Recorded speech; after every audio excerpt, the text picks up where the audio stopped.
Hello and welcome to the studio. This is Can Technology Ever Be Sustainable? Sponsored by HPE.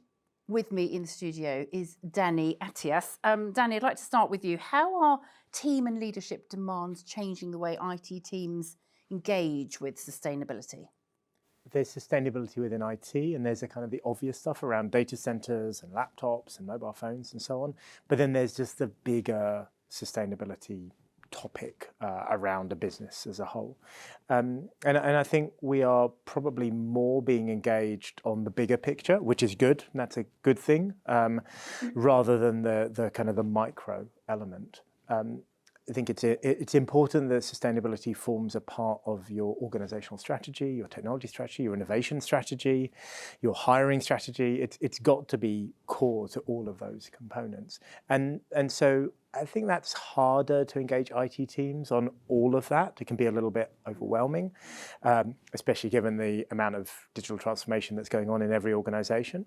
Really, it's trying to get them to think about networks, smart buildings, data collection, and the basics around equipment and cloud. But just getting that conversation happening more and more and more, so that even the things that technology teams do that they wouldn't even think would have a sustainability impact may do, and get them to understand what that impact might be. Interesting. Mel, would you agree that there's this change in the culture almost that needs to happen in order to bring sustainability into the everyday thinking of IT teams?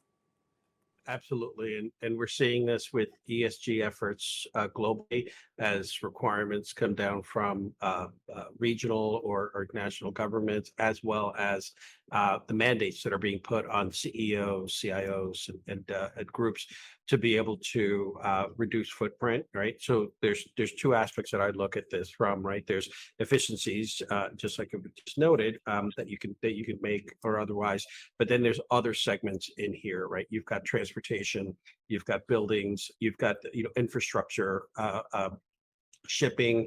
So depending on the market that you're at, the ESG conversation becomes a very big play. So if you're looking at sustainability, IT, and all of the other components that you would normally think about, the shift to the cloud is probably one of the biggest benefits to bare metal waste or anything along that line. But at the same token, you've got massive data centers that are run for private hosting, et cetera. When you look at all of those, you have to start to cover across all three. You have to make a connection between E, S, and G, right? The environmental, the social, and the governance. So where do those old laptops go, right? Do they get recycled and repurposed and donated to different programs to help elevate and educate, which is a big portion of what I do, right? And then the governance piece is, what are the mandates that are coming down from net zero and the Paris Agreement? What are the requirements that are coming in from the auto manufacturers? And then so you've got a heavy governance piece that's going to be coming down the pike to do enforcements. But then on top of that, how do you really benefit from what's happened in the last couple of years, right? Buildings and offices account for 39% of the carbon emissions.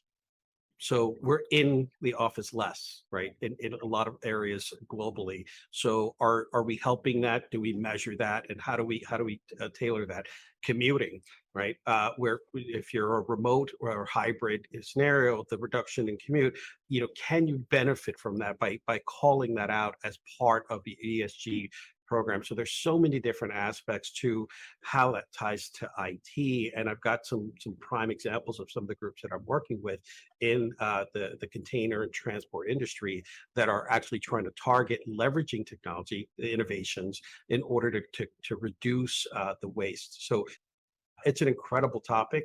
If it's not on the agenda of major corporations and the board, it sure as heck will be soon. Okay, it'd be great to hear some of those examples in a moment. Robert Sheesley, from where you're sitting, do you see it the same way? What's your view? My opening remark is what Mel said. I think this new hybrid and work remotely capability that we've executed in the face of a pandemic has now produced a very pivotal point in our business life. You know, absent of manufacturing and energy production, a lot of what we do, especially in the IT world, can be performed remotely. Now, you know, robotics on the plant floor and those sorts of things, and automation is, you know, always going to be necessary to produce things that consumers and businesses use. Interestingly enough, I'm at the Gartner conference here in Orlando, Florida this week, and someone used the M word at lunch yesterday, mainframe. And so I think that our move to the cloud, in addition to this hybrid work model, has also given us. I'm glad I got a chuckle from you, Mel. I'm glad I didn't have a mouthful of food when someone used the word mainframe. But you know, this move to the cloud also gives us opportunity to, you know, fuel that, for lack of a better word, the sustainability engine, if you will, as it relates to our ability to reduce that carbon footprint, reduce metal, and still provide computing platforms that are going to make organizations and people bigger, stronger, faster. Interesting that you said that the pandemic represents a pivotal point here. Many people will recognise that change and the implications of it. But how seriously do you think the idea of sustainability is taken within organisations and within IT teams, given all the other priorities that they have and all the challenges they face? It's a balance, right? I mean, with everything else, it is a balance. But I do think that, you know, of course, the regulations are going to make us pay attention and prioritize what we need to do to achieve compliance, right? But outside of just the regulations, I think this is, you know, again, another pivotal point in the history of business. It's an opportunity to do the right thing, and I don't think we can overlook that. And as leaders, I think we need to ensure that our teams are on board with doing the right thing. How do we incentivize organisations to do the right thing? It's a great question, because it's, you know, are companies going to just do the right thing? No, really, because they're there for a purpose. They're there to make profit, potentially, if they're a for-profit organization. And are they focusing enough on sustainability now? No, nowhere near enough, because they're thinking about what's going to bite them today, not what's going to bite them tomorrow. And I mean, if they don't take care of business, they don't have a business to worry about tomorrow. So the reality is if we don't address those sustainability issues, then all of that pain is going to come down and hit us really hard. So we have to address those issues preemptively. And so in terms of incentivizing, it is about what is the CEO saying? What is the CEO doing? How are the KPIs, the objectives? We hear about ESG, and particularly the G, the governance part. So what we could do is we could think about responding to those governance asks as they come along, which is really hard work if you think about ISO 27001 and information security and quality standards and so on. But if you're smart and you're a more forward-facing organization, you can get ahead of that. If you're ahead of the curve with your business model, ESG requirements come along, those governance requirements come along, and you're ahead of the curve. You don't have to worry about them. You're defining the direction of travel. So I think if you take an organization as is and go, how do I incentivize the people within my organization to think about sustainability? That's a really hard ask, really hard. But if you take that organization and you really think about what is it doing, how is it approaching it, what's the culture of that organization, then you can take people along on the journey. And then you can put incentives around innovation, you can put incentives around measuring carbon and getting a reduction on that. Thank you, Danny. Mel, earlier you alluded to, you had some great examples of partnerships that are working well. Can you give us one of those? One of the things that became very clear and very evident, and it's continuing to carry through in the last couple of years, is you've got the Great Resignation. You've got a lot of awareness from folks who have become very comfortable in being able to challenge themselves to work remotely, leave their jobs, and there's a mindset and a cultural change that has happened in the last 2 to 3 years. I was a little ahead of the curve with that. We could talk about that one in another session, but people are looking for organizations who do have ESG in mind, right? Who have an active voice, who are being led from the top down, right? With genuine efforts, right? So when I joined Get Around is a perfect example of that. Get Around has proven metrics that talks about rideshare and the reduction of the carbon footprint by not having more cars on the road, but leveraging the cars that aren't being used, right? So when you're talking about ESG, there's a talent attraction aspect to this that you have to look at. That's number one. Number two, when you're looking at examples across varying industries, I'm in a startup, several hundred employees that has a global impact, right? So this is not just United States, the global impact on the carbon footprint. That gives me a sense of pride, and I'm going to shout that through the rafters. Now you take mass transportation or shipping, right? Shipping is one of the biggest pieces, especially when you talk about ground transport. And I'm an advisor for a group, and the group is literally leveraging a different approach to being able to be the Uber or the Lyft for ground transportation. Right, so you've got transporters and you've got folks who need products transported, and they're creating a community where they can find each other. And you're like, well, what does that have to do with the environment? Several of the paths that these transporters take, they will drive something or they will ship something to one location, but they don't have anything to ship back or bring back. So you've got an empty cargo scenario where you're not. With this kind of platform, you're able to find more opportunities so that both sides of that route are being filled, right? So you're not having yet another the next day, the day after, a route where somebody is running empty, right, on a cargo, coming back. So there are efficiencies that we can take by leveraging the technology, creating the marketplaces, and being able to pull that together. And that's one of the most exciting things about the advisory work that I do. And I could not agree more with staying ahead of the curve.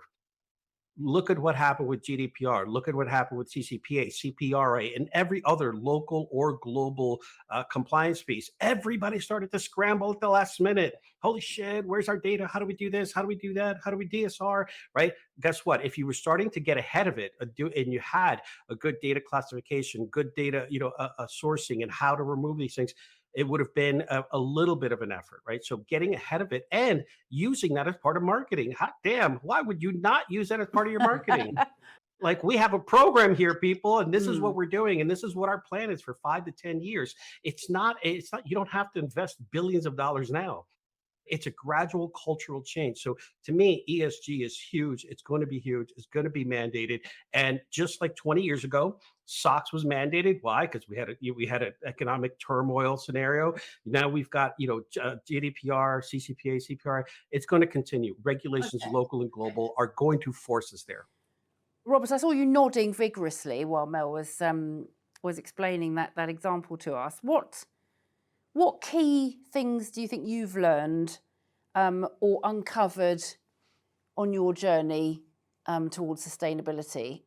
You or business partners or other examples of best practice you've observed?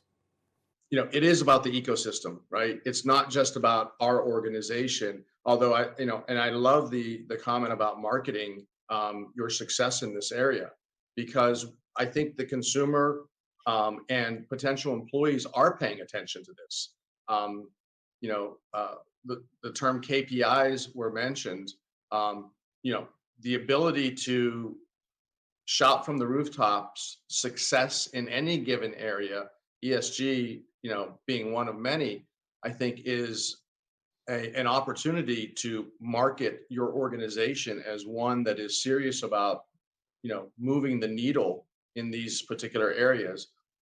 And you're right, Mel. I mean, preparation, right? Being in a point in your journey where you're prepared for the next wave of attention that needs to be made to these areas, and ESG is one of them.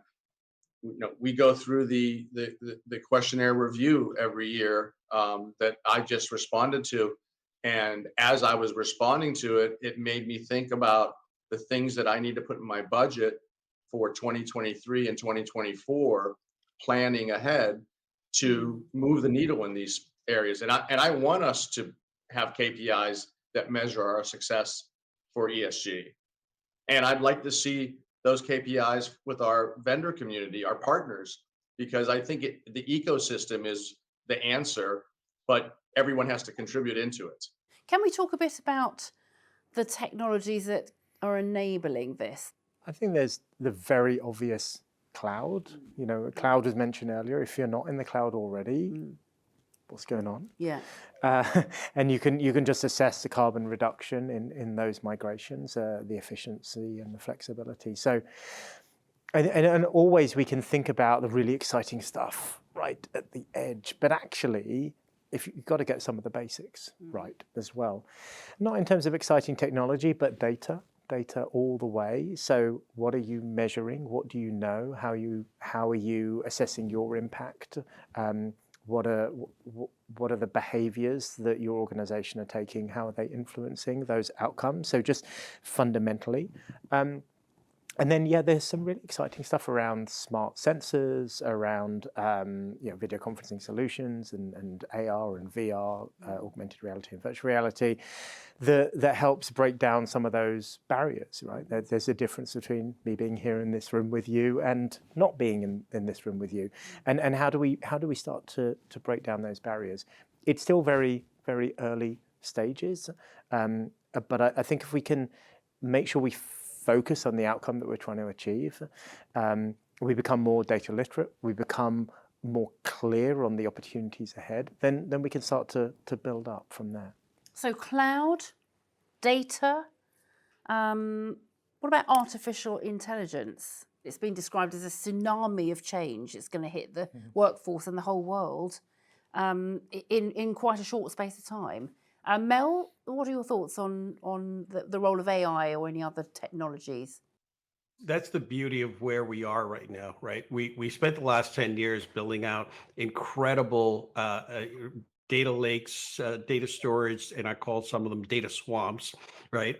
But we have the ability now to find logistical efficiencies, right? To be able to whether it's shipping, transportation, or otherwise, but you also have a ton of data, right? To be able to pull that together to find where you might need to target, right? If you've got buildings, manufacturing, transportation, you can actually find the biggest impact, impacting carbon footprint, and then maybe put a little bit more focus around that, right? So you can do kind of geo mapping of, where are the biggest challenges, where you can get the biggest wins, right? So even analyzing how your company is impacting the environment by analyzing the size, the scope, the equipment they're using, right? So if you do have to have a physical footprint or transportation footprint, AI, ML, being able to analyze that data, pull that together faster and quicker so that you can get to that decision point will definitely help to make sure you're investing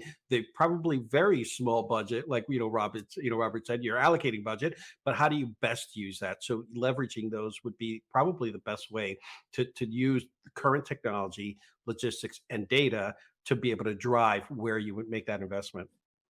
The opportunity to leverage AI to serve ESG is tremendous.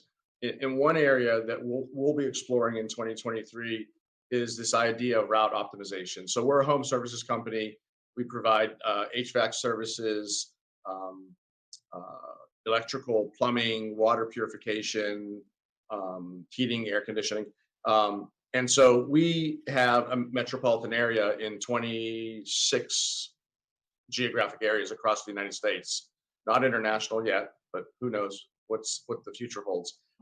But this idea of route optimization and utilization of AI to allow us to A, save fuel, and B, less emissions as we look at where our technicians are geographically and more efficiently moving them around the map, so that we can achieve some success, and move the needle on those KPIs as it relates to emissions reduction. AI, I think there's so many use cases we could talk about with AI. That's one of them for us. And so I think that the more we apply the artificial intelligence and machine learning to these sorts of things, efficiencies, as well as our ability to produce faster, product and services, it contributes to the KPIs that ESG has, produced for us to respond to. Okay. Another question for this round table, which actually we have touched on it briefly, but I'd like to explore in a bit more detail. How far organisations should work together on sustainability solutions and the role of technology leaders in that? It's interesting. I'm part of a few different communities, professional development and CISO, CIO, and different groups that collaborate on solutioning best practices. Hot Topics is a fantastic example of that, right? And we need to get to that point where we are actively looking for ESG groups, right? That we're creating a global conversation or even a local conversation to be able to drive that collaboration. What are you doing? What tools? Who have you used? What kind of analysis are you doing? And begin to elevate that. There are some programs that focus on the AI, data democracy, and then there's programs that focus on security, ISO, and mapping. I think this is a prime opportunity to be able to create several communities, right? Again, local. In the United States, it's state and national and global, right? Because every state will pick a different angle to take this at.